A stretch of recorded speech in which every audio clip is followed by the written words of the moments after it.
Hey guys, another update. I don't know what next. I will tag on here some of my photos and a short ranting video that I did on my walk yesterday. Yeah, I'm feeling quite proud of myself actually. I started my journey 2 days ago and I did exactly what I intended to do. And there were times when I could have given up. There were times when things didn't always go my way. And for the first time in my life, I probably went, no, fuck this. This isn't about anybody else. I'm not doing this walk for anybody else. So I covered about 28 miles in 2 days. I don't know what that is in kilometers, actually. I might have a look at that. And because I know people from the US, calculate in kilometers, not miles. But yeah, 28 miles was a lot of walking, but I did enjoy it. It was really therapeutic and it's pushed me now to want to complete the 184 miles. I'm already booking in 3 days walking next week, which is actually passing quite close to my house.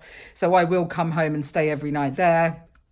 Sharing my story on my Facebook page. Lots of people have said when you're here, pop in, we'll feed you, or you can have a bed for the night. So yeah, I think it could be a really interesting challenge for me, and it's definitely given me like a little bit of a spur to want to do it. I've got people that would like to join me on it, and I don't mind that either. As much as I love a bit of time on my own, I do love being around people as well. So I went out to dinner with a friend last night, Dave and Pip's going to join me on 2 days of my walk next week. And I know Lizzie has mentioned it. So what I'll do is I'll put it out there to anybody that wants to join me on part of the walk. I know how I'm going to plan it, and I'll just tell people this is where I'm going to be, this is how many miles I'm going to walk that day, and blah blah blah. All I need to do now is work out the train routes for me to be able to get there, because I intend to try and do it as independently as possible without relying on other people or my son or anything like that. So yeah, that's where I'm at. I'll tag some photos on.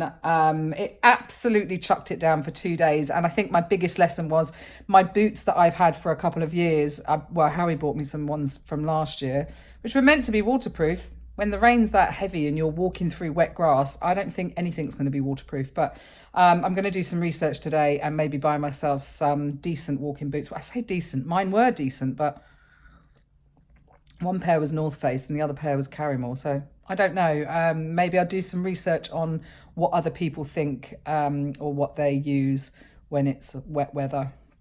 We'll see. But yeah, I'm really sort of focused now, and it did help. It did help my mental health. I know I came away feeling so different. And it is a challenge, you know. Part of it, when I finished my walk in Chelsea yesterday, my sister lives there, and I had to navigate my way through a nature reserve and find out where she lived. And of course my online map didn't take me there. It took me what wanted to take me to the middle of a bloody field. So I was like, and again I was just like, oh well, there's no rush, it's just me. I'm not trying to prove myself to anybody, just to try and make myself better, I guess. Make myself better? No, to focus my mind rather than thinking about Howie all the time. So not that I don't think about him all the time, but I don't want to be sad all the time. I need an oomph, and that's what I'm giving myself. So cheers, everybody. I'll tag on some photos and my ranty video that I did on my walk yesterday. I hope you're all really well, healthy and happy, and thanks for joining me. Bye.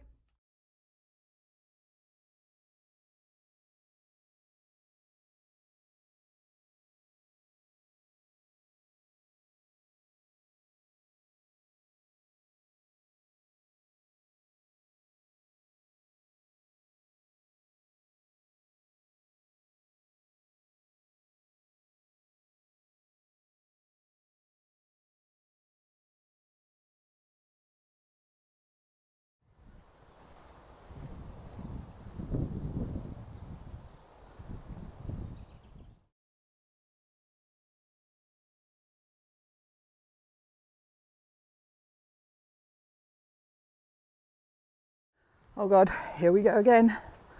Why do the cows have to use the path? You've got the whole field. Why don't you go on the field?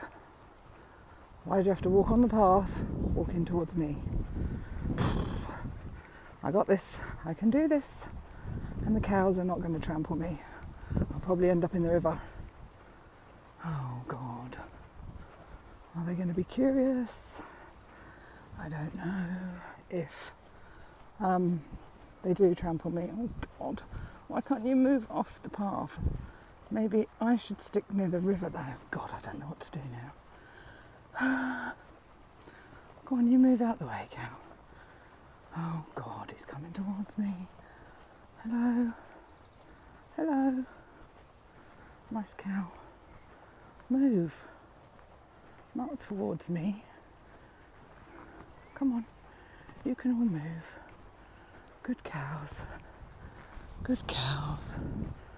Oh my God. I am shaking. Oh no, don't come behind me.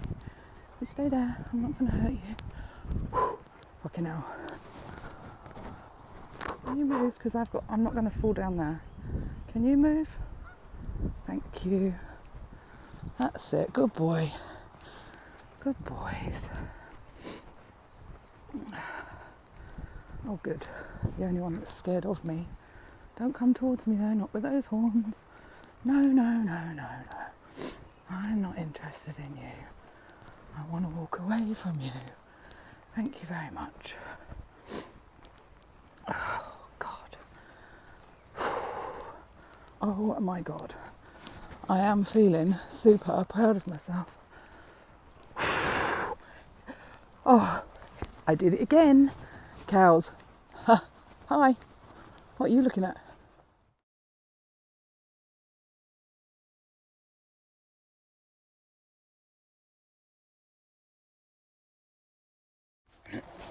Hey guys, how you going? I'm about 8 miles into my walk already today. Oh, sorry about the wire sticking around. Hang on, maybe I'll take that out of there. Yeah, I just wanted to get a few things off my chest, I guess, from today. And I know everybody totally means well. This morning I got up and the chef in the pub where I stayed last night, lovely guy, absolutely lovely, made me a bacon and sausage roll to bring on my walk today, which is lovely. But when I told him my husband died in January, he said, I had my dog put down on Sunday.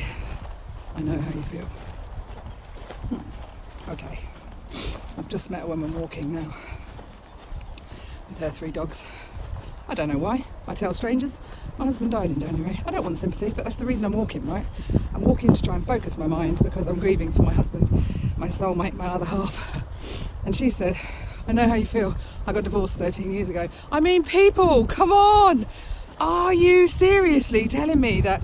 I know that it's a human nature thing, that people are just trying to relate to you, and that's the closest that they can relate to. But in all honesty, I smile and I give them an empathetic look because that's what we do as kind human beings. But in my head I'm thinking, no, you fucking haven't got a clue. You have not got a fucking clue what I'm going through, what I've gone through, what I've seen, what I've witnessed, or how I'm feeling. Nobody does. This path is mine and mine alone, and only somebody that is at a similar stage in their life to me and has lost their complete companion, love, best friend will even remotely try to understand where I'm coming from. Now I've got that off my chest. It's not you guys, I told you. This is, and it is human nature. So like I said, it sounds like I'm being really bitchy, but you know, when I watch a lot of stuff about bereavement on YouTube or whatever, and this morning there was a really poignant one actually. I might try and share it on my YouTube. I don't know how to do that, but I'll have a look at it later. And she worded everything so well, and she talked about the shitty committee in your head and how it beats you up, and I was just sat there going, fuck yes, my shitty committee is kicking me in the head every time I have a breakdown about Howard, when actually it's okay to have a breakdown about the loss of my love. So but society doesn't accept that. People want you to be okay and people want to fix you, and yeah, so don't know why I'm saying this other than just because I can. Anyway, so far I've got a little bit wet, my feet are a bit wet, but it's staying a bit dry, and I am focusing on me while I'm walking, so catch you later.